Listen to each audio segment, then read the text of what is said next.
أعوذ بالله من الشيطان الرجيم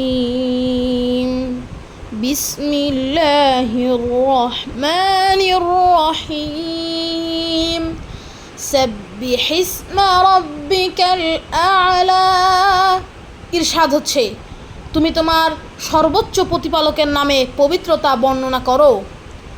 আল্লাযী খালাকা ফাসাওয়া যিনি সৃষ্টি করেছেন অতঃপর বিন্যস্ত করেছেন। ওয়াল্লাযী কদ্দারা ফাহাদা যিনি পথ প্রদর্শন করেছেন অতঃপর পরিমিত করেছেন বা পরিমাপ করেছেন। ওয়াল্লাযী আখরাজাল মারআ যিনি তৃণাদি অর্থাৎ ঘাস গাছপালা ইত্যাদি উৎপাদন করেছেন বা উৎপন্ন করেছেন। ফাজআলাহু গুসাআন আহওয়া অতঃপর তাকে শুষ্ক কালো বর্জ্যে পরিণত করেছেন।